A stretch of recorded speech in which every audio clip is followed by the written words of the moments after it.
지금 방송에서 제공하는 투자 정보는 투자 판단에 대한 조언입니다. 방송에서 제공하는 주식의 가치, 가격 상승 및 가격 하락에 대해서는 방송사에서 보장하지 않습니다.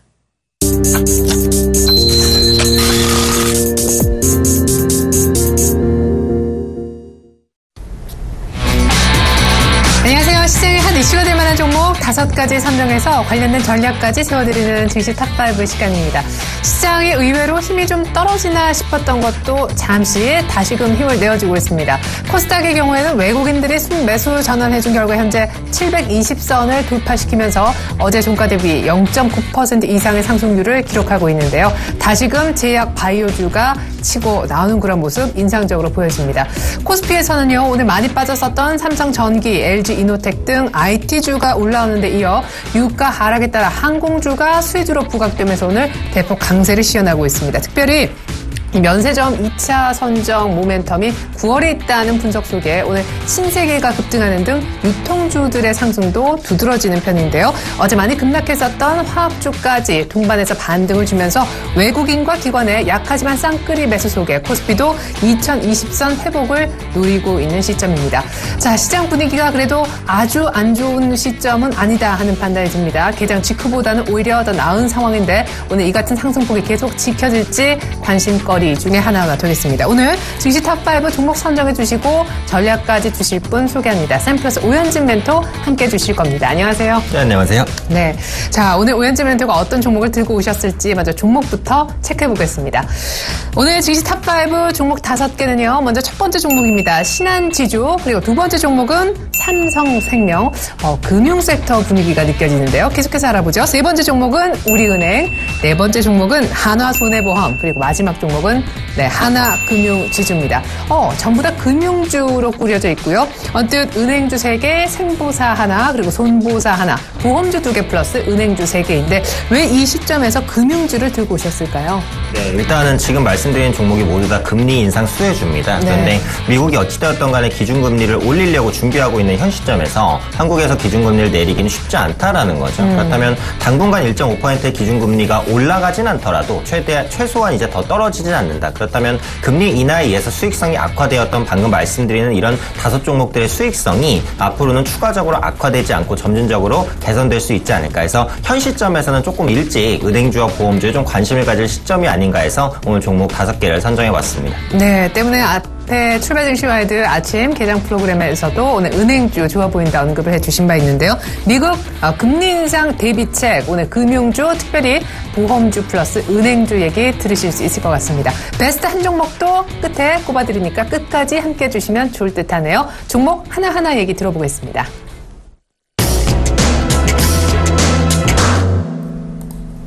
네, 미국이 연내 금리를 올리면 실적이 좋아질 만한 금융주 오늘 들여다보려고 합니다. 탑 1부터 살펴보죠.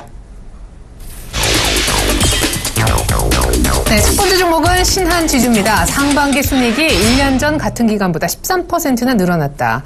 상반기 순이익이 4대 금융지주 집계가 나왔는데 신한금융지주가 1조를 넘겼더라고요. 신한카드 또 신한금융투자 포트폴리오가 좋았다는 평가가 있었어요. 네, 맞습니다. 그래서 신한지주는 은행사 중에서도 역사적으로 가장 안정적인 실적을 보여주는 은행사 중에 하나다라고 보시면 될 것 같아요. 말씀하셨던 계열사들도 사실상 좀 빵빵하게 가지고 있기 때문에 그런 부분들의 수익성도 같이 개선이 되는 모습이다라고 보시면 되겠고, 말씀드린 대로 상반기 순이익이 전년 대비해서 13% 정도 증가하는 모습입니다. 그래서 순이익이 1조 2,841억을 기록했고요. 2분기에만 7천억이 넘는 순이익을 기록을 했어요. 단연 압도적인 수익을 거뒀다라고 보시면 될 것 같고요. 원화대출이 완만하게 좀 성장을 하고 있습니다. 1%대 좀 낮은 성장률이긴 하지만 꾸준한 성장률을 보여주면서 역시 대출이 또 은행의 주요 수익원 중에 하나라고 말씀드릴 수 있겠죠. 그래서 그런 부분에 대한 수익성이 지속되는 모습이다라고 보시면 되겠고, 은행 연체율이 전분기 대비해서 10bp 정도 감소했습니다. 100bp가 1%니까 10bp면 0.1% 정도를 말하는데요. 굉장히 적은 게 아니냐라고 생각할 수도 있지만 4대 은행의 평균 연체율이 0.1% 0.6% 내외입니다. 그중에 0.1%가 깎였다라는 것은 뭐 상당히 건전성이 많이 개선된 것이다라고 보시면 되겠고요. 무엇보다도 은행 부분의 실적도 좋았지만 비은행 부분의 실적이 굉장히 좋았습니다. 비은행 자회사들, 신한캐피탈, 신한금융투자, 신한카드가 전반적으로 견조한 실적을 보였고요. 신한카드는 뭐 카드업계 1위 업체죠. 그만큼 소비 심리가 살아날 때 가장 크게 수혜를 받을 수 있는 종목이기 때문에 관련해서 이익도 함께 반영이 되었다라고 보시면 되겠고요. 추가적으로 비이자 부분의 이익도 전분기 대비해서 40% 정도 급증하는 모습이 나타났습니다. 비이자 이익이라면 SK하이닉스의 지분 매각이 있고요. 또 비자카드의 이익이 있고 PF, 프로젝트 파이낸싱 관련 이익까지도 전반적으로 반영이 되면서 말씀드리는 부분들이 이제 은행, 비은행 그리고 자회사에 대한 실적까지 전반적으로 개선이 되면서 전체적인 실적이 바닥권에서 턴어라운드를 모습을 보여주고 있는 것이 바로 이 신한지주다라고 보시면 되겠고요. 끝으로 연말 배당 약 2.8% 수준의 시가 배당률을 받을 수 있을 것으로 보여주고 있습니다. 아무래도 저금리 시대이기 때문에 배당에 대한 관심이 계속해서 늘어나고 있죠. 신한지주 배당 매력까지 가지면서 연말로 갈수록 이런 모멘텀들이 좀 두드러지게 나타날 수 있는 종목이 아닐까 생각하고 있습니다. 네, 사실 은행주들의 최근 차트 모습은 거의 비슷한데 신한지주가 최근 기관까지 매수세 외국인에도에 가세하면서 가장 빠른 속도로 올라오고 있는 그런 느낌이에요. 네, 맞습니다. 그래서 신한지주 차트 한번 보고 싶은데요. 네. 그동안 참 지겹게도 많이 빠졌습니다. 2014년 중순부터 시작해서 1년 정도의 하락이 이어졌었는데 이제 막 추세를 돌리고 있는 모습이에요. 보시면 이동평균선을 현재 121선까지 완전히 다 돌려낸 상황입니다. 역배열에서 정배열로 전환되는 초입 구간이다라고 보시면 될 것 같고요.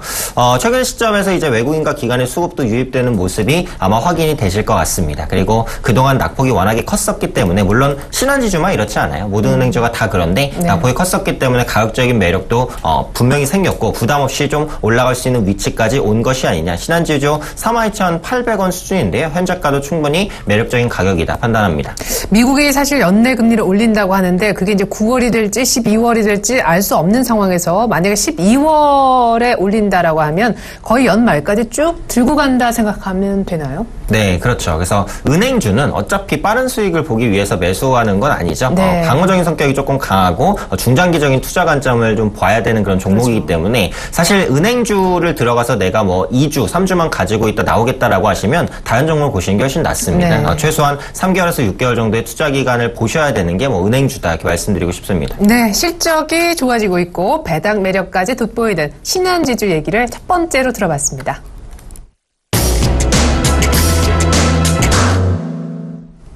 네, 두 번째 금융주는 어떤 종목일까요? 계속해서 탑2 알아보죠. 삼성생명이군요. 2분기 순이익이 역시 예상치를 상회할 전망이다.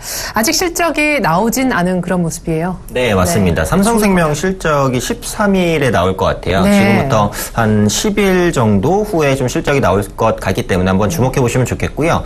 실적이 좋을 것으로 예상이 됩니다. 순이익이 2,900억 원 정도 나오지 않을까. 지금 컨센서스가 2,600억 원에서 형성이 되어 있기 때문에 한 2,300억 정도는 어닝 서프라이즈를 기록할 수 있을 것이다. 라고 생각하고 있고요. 종신보험 판매 증가로 안정적인 마진을 확보하고 있습니다. 종신 판매는 사람이 죽었을 때 이제 보험금이 나오는 거죠. 그렇기 때문에 보험금 납부 기간이 굉장히 길고 보험료가 제급되기까지 거의 몇십 년의 기간이 흐릅니다. 그만큼 안정적인 보험료 수익을 거둘 수 있다라는 게 삼성생명 호재로 작용할 수 있다라는 부분이고요. 또 최근에 공시율이 하향 조정되면서 적극적으로 이익을 반영을 하고 방어를 하고 있는 모습입니다. 상반기에는 공시율이 3.4%였는데 최근 3.15%까지 떨어져 있어요. 아무래도 금리가 낮다 보니까 보험사들도 이익을 내기가 쉽지 않거든요. 그렇기 때문에 지급하는 이율을 계속해서 낮추는 모습이다. 적극적으로 이익을 방어하고 있다라고 보시면 되겠고요. 배당 성향도 25% 수준, 주주환원 정책이 기대가 됩니다. 삼성그룹주는 이제 앞으로 계속해서 이런 주주환원 정책을 적극적으로 실행하려는 모습들을 보일 거예요. 안 그래도 통합삼성물산 때문에 지금 인식이 조금 안 좋아졌기 때문에 이런 부분들을 달래기 위해서라도 적극적인 주주환원 정책이 기대가 되고 삼성생명 역시도 삼성그룹 계열주기 때문에 역시 높은 배당을 지급할 수 있을 것으로 예상이 되고 있고요. 해외 보험 자산운용사를 M&A 할 것으로 보입니다. 최근에 외형 성장에 대한 욕심이 삼성생명이 굉장히 크거든요. 그렇기 때문에 해외사 혹은 뭐 국내사가 될 수도 있겠죠. 보험사를 인수를 해서 외형을 확장하려는 움직임을 보여주고 있다라는 부분도 체크를 해보시면 되겠고요. 끝으로 삼성그룹 지배구조 변화에 따른 수혜도 기대가 됩니다. 현재 삼성생명 같은 경우에는 삼성그룹 계열사의 중간 지주사 역할을 할 것이다라는 전망이 많죠. 그래서 통합삼성물산이 삼성그룹의 정점에 서고 그 밑에 그 삼성생명 그리고 그 밑에 삼성전자 이렇게 삼성그룹의 수직 계열화가 좀 진행이 된다면 삼성생명이 그 중에서 중요한 역할을 할 수 있을 것으로 보여지기 때문에 현 시점에서는 뭐 지배구조 모멘텀까지 갖춘 모멘텀이 많은 보험주가 아닐까 생각하고 있습니다. 네. 근데 사실 생보사의 경우에는요, 역마진 우려가 있잖아요. 예전에 이제 확정된 고정금리형 상품을 팔았었는데 저금리 때문에 이제 오히려 돈을 더 내줘야 되는 그런 상황이 됐는데 그 부분에 대해서는 조금 어떤 생각이신지 짚어주시죠. 네, 그래서 최악의 구간을 지났다라고 생각을 하고 있어요. 아직까지도 역마진이 끝나진 않았습니다. 네. 왜냐하면 이 보험사가 한 5% 정도 고정이율을 줄 때는 1, 2년 정도 보장을 해주는 게 아니에요. 네. 길게는 뭐 10년 이상까지도 맞아요. 보장을 해주기 때문에 그 부분에 남아있는 거죠. 맞습니다. 아직까지 네. 남아있기는 한데 최악의 구간을 앞서 말씀드렸듯이 지나고 있다라고 생각을 합니다. 앞으로도 역마진이 몇 년간은 조금 더 이어질 수밖에 없을 것 같아요. 네. 한국의 그중금리가 갑자기 오르진 않을 테니까. 하지만 그런 부분을 포함을 하고서라도 이제 앞서 말씀드렸던 뭐 공시율 하향 조정이라든지 종신보험 판매 등으로 적극적인 방어를 해내고 있는 상황이고 네. 지금 보험사의 주가가 보시면은 밸류에이션 매력이 많이 생겼습니다. 그동안 계속해서 올라갔다라기보다는 다른 종목들이 올라갈 때 그런 부분들을 반영을 해서 오르지 못했기 때문에 현재 시점에서는 그런 악재 부분을 감안을 하더라도 매력적인 위치에 있는 것이 아닐까 판단하고 있습니다. 네, 잠깐 차트 볼까요? 사실 삼성생명은 투자해보신 분들은 아시겠지만 11만 원이 공모가에서 늘 주춤하는 모습 5월 달에 4, 5월 급등하면서 은근히 올라가는 듯 했지만 결과적으로 아직까지 아래쪽에 머물고 있네요. 네, 삼성생명도 차트를 한번 보실 텐데요. 흐름 자체는 크게 나쁘지 않다라고 생각합니다. 우하향하는 추세를 현재 시점에서는 좀 돌려내는 모습이고 네. 앞서 말씀드렸듯이 이제 뭐 이평선을 전체적으로 다 돌려내고 있는 위치에 있다라고 보시면 될 것 같아요. 요즘에 보험주나 이제 은행주가 대부분 이런 위치에서 움직이고 있는 종목들이 많기 때문에 네. 매수에 크게 무리가 없겠다라고 보고 있고요. 현재가가 107,500원입니다. 107,500원 역시 크게 무리 없는 가격이라고 생각을 합니다. 그래서 접근이 가능하시다라고 말씀을 드리고 싶고 목표가는 1차적으로 115,000원 정도 보시면 될 것 같아요. 그 다음 저항대가 되는 가격이고 사실 115,000원이면 수익률을 따지면 얼마 되진 않습니다. 하지만 안정적으로 좀 움직일 수 있는 종목이기 때문에 그 부분에 투자의 초점을 맞춰보시면 될 것 같습니다. 네, 전반적으로 오늘 배당 매력도 다 있는 금융주를 갖고 오셨는데요. 삼성생명은 특별히 삼성그룹 중간 지주회사 역할도 기대가 된다라는 얘기 들어봤습니다. M&A 재료 이익도 돌아서는 중 차트도 돌아서고 있습니다. 두 번째 종목 삼성생명 얘기 들어봤습니다.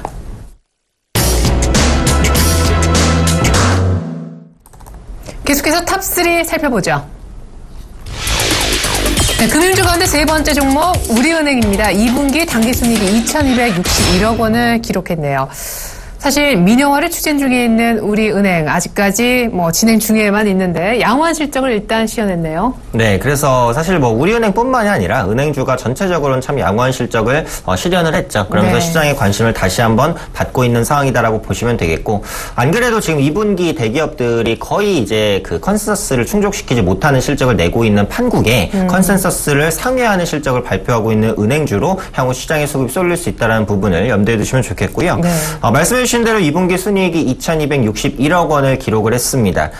시장 컨센서스를 7% 정도 상회한 것이다라고 보시면 되겠고 네. 일단 우리은행의 실적을 끌어올릴 수 있었던 가장 큰 요인은 주택담보대출의 증가다라고 보시면 되겠네요. 우리은행 같은 경우는 전국의 점포가 굉장히 많죠. 그렇기 때문에 사람들이 이제 뭐 대출이나 이런 부분들로 우리은행을 많이 찾았던 부분들이 실적 호조에 좀 도움이 되었다라고 보시면 될 것 같고요. 금리 인하로 인해서 이제 NIM 순이자 마진 부분은 모든 은행이 전반적으로 위축이 됐습니다. 그런데 우리은행은 약 3%포인트로 다른 은행 대비해서는 적극적인 방어를 했다라는 거죠. 이 말은 선제적으로 이제 예금금리를 많이 내렸다. 이렇게 네. 이제 보시면 될 것 같고요. 현재 PBR이 0.36배입니다. 0.36배. 정말 싼 가격이다라고 네. 볼 수 있겠거든요. 그러니까 쉽게 계산해서 이제 10,000원 주고 이제 주식을 사면은 자산만 한 3만 원 정도 있는 네. 그런 상태다라고 보시면 되겠습니다. 은행주가 모두 다 PBR이 낮긴 낮아요. 그런데 우리은행은 실적은 그중에서도 가장 낮다. 가장 자산적인 매력이 있다라고 보시면 될 것 같고요. 대규모 일회성 손실이 반영이 됐습니다. 그런데도 불구하고 2분기 실적이 이렇게 나왔다라는 거래요. 그러면 하반기, 3분기나 4분기에는 현재 시점보다는 분명히 더 좋아질 것이다라는 부분이고 대규모 일회성 손실이 이제 희망퇴직금 지출이 가장 많았습니다. 631억 정도. 그런데 말씀드렸듯이 일회성이기 때문에 하반기에는 이런 부분들이 벗겨지면서 추가적인 실적 개선을 이어나갈 수 있을 것이다 판단하고 있습니다. 네, 사실 일회성 요인 빼면은 분기이익이 3천억이 넘는다라고 추정이 되고 있는데 우리은행 얘기를 금융주 가운데 세 번째로 들어봤습니다.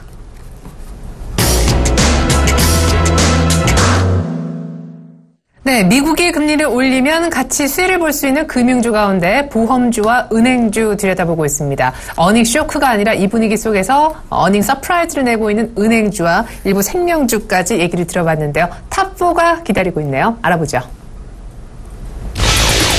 네, 네 번째 추천주입니다. 한화손해보험이군요. 2분기 순이익 역시 전년 동기 대비 126% 급증했다. 네, 실적 개선의 주 요인은 역시 손보사의 경우에는 손해율 하락, 메르스 덕분이죠. 네, 맞습니다. 그래서 어떻게 보면 좀 예상치 못한 수혜라고 할 수도 있을 것 같아요. 이 메르스에 대한 이슈가. 그 부분 뒤에 잠깐 말씀드리도록 하고요.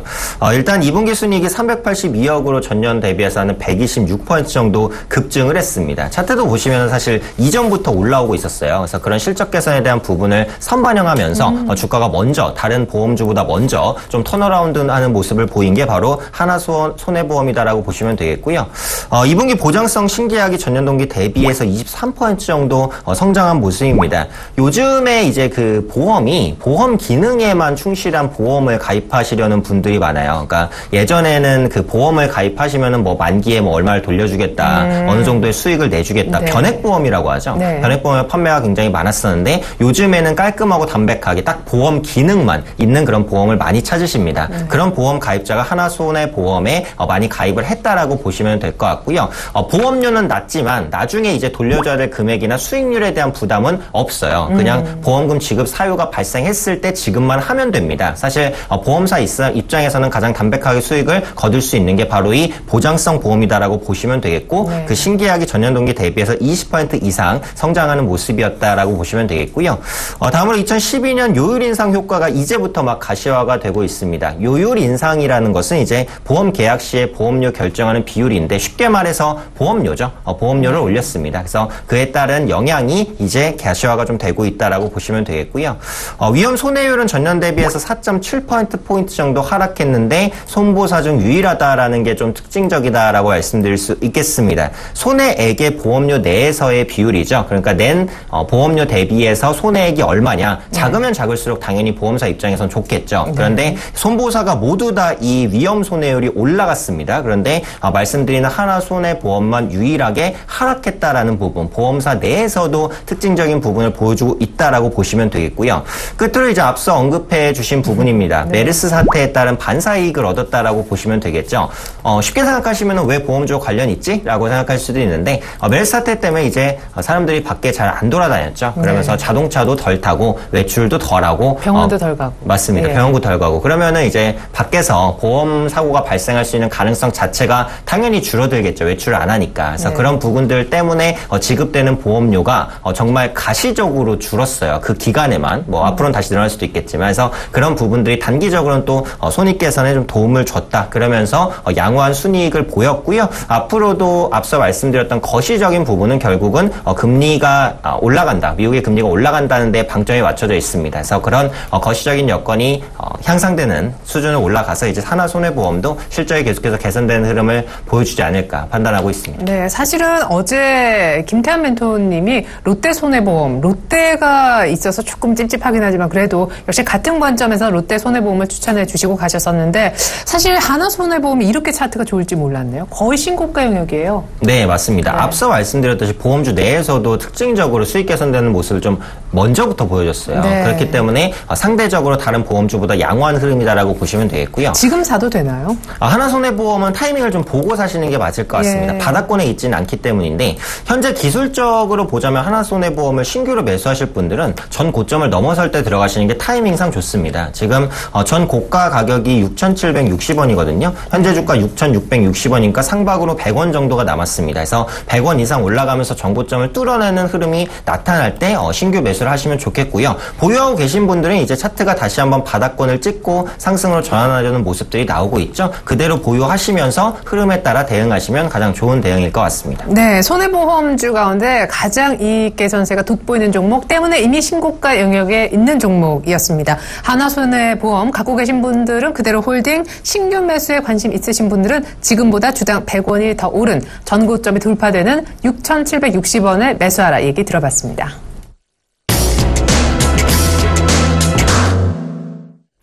네, 어느덧 미국 금리 인상 수혜주, 금융주 가운데 마지막 종목을 알아볼 차례입니다. 탑5 알아볼까요?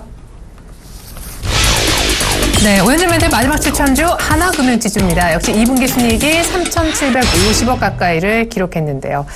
네, 역시 2분기에 실적 은행주 다른 은행들처럼 좋았고 역시 저평가된 종목. 네, 맞습니다. 사실 은행주는 다 저평가됐기 때문에 저평가 매력은 따로 말씀드리긴 조금 그럴 것 같고요. 2분기 순이익이 3,749억을 기록을 했습니다. 순이익 컨센서스 3,200억 원을 500억 원 정도 상회를 했으니까 어느 정도는 이제 어닝 서프라이즈다라고 볼 수도 있을 것 같고요. 이렇게 가장 좋은 양호한 실적을 낼 수 있었던 부분이 고금리 예금은 줄었지만 이제 저금리 예금이 증가했다는 겁니다. 그래서 고금리 예금은 2%대 예금을 들 수 있겠고요. 요즘에 2%대 예금 거의 없죠. 저금리 예금은 1%대 예금입니다. 그래서 2%대 예금이 크게 줄어들고 1%대 예금이 늘어나면서 자금 조달 비용 자체가 크게 줄었다라는 부분을 생각해 보시면 되겠고요. 또 가계대출과 모기지 중심의 판매가 확대된 모습입니다. 역시 국내 부동산 경기가 회복되면서 수혜를 또 많이 받았었던 은행업 중에 하나가 하나금융지주다라고 보시면 될 것 같고요. 끝으로 어떻게 보면 가장 큰 모멘텀이라고 할 수 있는 부분 역시 외환은행과의 통합으로 말씀드릴 수 있을 것 같아요. 그래서 외환은행과의 통합이 이제 얼마 안 남았습니다. 곧 메가뱅크가 설립이 될 것 같고요. 통합이 완료가 되게 된다면 명실상부한 국내 최대 자산 규모를 가진 1등 은행으로 거듭나게 될 것으로 이렇게 판단이 되고 있습니다. 그래서 통합한다고 갑자기 실적이 막 좋아지고 이런 건 사실은 아니에요. 그런데 그 타이틀이라는 게 중요한 것 같아요. 국내에서 자산 규모가 가장 큰 은행이 어디냐? 그렇다면 통합 하나금융지주를 또 말할 수도 있기 때문에 이런 부분에 대한 그 1등 효과도 좀 감안을 한다면 현재 시점에서 모멘텀을 받을 수 있는 위치가 아닐까 판단하고 있습니다. 네, 특별히 가계대출하고 이러신 분들도 나는 1등 은행에서 돈을 대출받았다 이런 것도 굉장히 중요하게 생각하시는 것 같아요. 어쨌거나 앞으로 있을 외환은행과의 통합 시너지도 기대가 되는 하나금융지주 2분기 어닝 서프라이즈를 올린 상황 여기까지 얘기를 한번 들어봤습니다. 자, 이렇게 해서 연내 금리를 올리겠다는 미국이라는 큰 재료를 놓고 수혜를 볼 수 있는 금융주 5개를 알아봤는데 오늘의 탑픽주 골라주시죠. 네, 오늘 말씀드릴 탑픽주는 우리은행입니다. 네, 아까 가장 싸다고 하셨었던. 네, 맞습니다. 네. 단지 싸기 때문에 추천하신 건 아닌 것 같은데 사실 가장 마음에 걸리는 부분은 우리은행 갖고 계신 분들은 그럴 거예요. 이거 민영화는 도대체 언제 되는 건지. 예. 네, 맞습니다. 그래서 제가 우리은행을 말씀드릴 때 이제 그 부분을 좀 빼놓고 말씀을 드렸어요. 그래서 그 부분이 또 중요한 모멘텀 중에 하나다라고 보시면 될 것 같은데 일단은 매각이 되게 되면 우리은행 주가는 지금보다는 당연히 퀀텀 점프를 할 것이라고 생각을 합니다. 왜냐하면 기업의 속성상 공기업보다는 민간기업이 성장이 빨라요. 그리고 그만큼 구조 개혁이라든지 이런 것들을 실행하려는 의지가 공기업보다는 훨씬 더 높기 때문에 매각이 이제 성사가 됐을 때 우리은행이 본격적인 실적 개선을 좀 보여줄 수 있을 것이다라고 판단을 하고 있고요. 현재 잘 알려진 대로 예금보험공사 지분 51%의 매각을 추진 중입니다. 50%가 넘기 때문에 이 지분만 받게 되면 우리은행의 완벽한 그 주인으로 올라설 수 있다라고 보시면 되는데 문제는 아직까지는 구체적인 매수자가 딱히 나타나진 않고 있다라는 거고 우리은행이 또 시가총액 규모가 작지도 않아요. 또 51%면 경영권 프리미엄까지 한 20% 정도는 얹어줘야 된단 말이죠. 시가총액 가격에서. 그래서 그런 부분들 때문에 매수자가 없다라는 게 문제입니다. 그래서 그런 부분들을 다 인지를 하고 있죠. 분할 매각 방식을 취하려는 모습들을 나타내고 있습니다. 그래서 지분을 7%씩 한 4-5개 이제 기업에 좀 쪼개서 매각하려는 움직임들이 나타나고 있고요. 그런 흐름에 있어서는 이제 우리은행에 관심을 갖는 사람들이 계속해서 좀 늘어나고 있다라고 보시면 될 것 같아요. 그래서 연내에 아마 하면 늦어도 내년 초 정도에는 분할 매각 정도는 어느 정도 성공을 하지 않을까 판단을 하고 있고요. 다만 지금 말씀드리는 이 모멘텀은 안 되면 또 안 되는 대로 그만입니다. 플러스 알파적인 개념이기 때문에 안 된다고 해서 실망감이 반영되거나 그렇지 않아요. 네. 현재 어차피 우리은행의 주가는 우리은행이 매각될 수 있을 것이라는 기대를 사실상 반영을 아예 안 하고 있어요. 네. 그렇기 때문에 이 부분이 되면 좋고 안 되면 안 되는 대로 개별적인 앞서 말씀드렸던 그런 모멘텀들에 따라서 추세적인 상승을 좀 보여줄 수 있을 것이다 판단하고 있습니다. 네. 자, 그러면 오늘의 탑픽주로 우리은행을 꼽아주셨고 민영화된다면 플러스 알파까지 효과를 누릴 수 있다 언급해 주셨는데 차트를 보면서 가격 제시해 주시죠. 네, 우리은행도 참 지겨운 하락을 보였었는데요. 최근에 있어서 바닥을 잡고 턴어라운드하는 모습이 확실하게 좀 나타나고 있다라고 보시면 됩니다. 사실 정확한 매수 타임을 보자면 10,000원 이상에서 될 것 같아요. 그때 가야지 이제 차트를 정배열로 돌리고 올라가는 모습이 나타날 것이다라고 생각을 하고 있는데 저는 은행주는 추세적으로는 뭐 속도의 문제지 방향은 상방이라고 생각을 합니다. 그래서 네. 우리은행 같은 경우 현재가의 매수도 크게 무리는 없겠다라고 보고 있고요. 지금 은행주에 전반적으로 외국인의 매수세가 다 유입이 되고 있는데 매수 강도는 우리은행이 가장 강합니다. 그런 관점에서 수급 관심주로도 좀 볼 수 있겠다라는 관점이고 일단 매수하시게 된다면 목표가는 11,000원 정도 보시면 될 것 같아요. 이전 고점이 됐었던 가격이기 때문에 1차적인 랠리를 볼 수 있는 가격이다. 도달 가격은 그래도 한 2개월 정도는 소요되지 않을까, 2개월 이상 소요되지 않을까라는 생각은 가지고 있고요.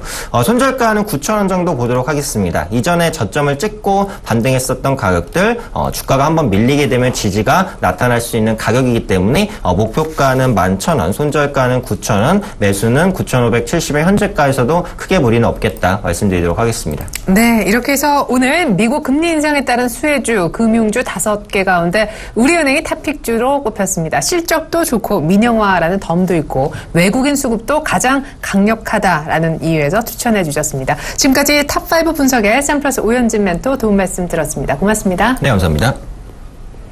네, 오늘 제약바이오 강한데요. 메디포스트가 흑자 전환한 것도 하나의 모멘텀이 되어주고 있는 듯하고요. 중국 당국이 또 개입했다는 뉴스도 있습니다. 공매도를 일단 1일 동안 하지 못하도록 다시 한번 막았다는 개입 소식 전해드립니다. 증시 탑5 여기까지 하겠습니다. 고맙습니다.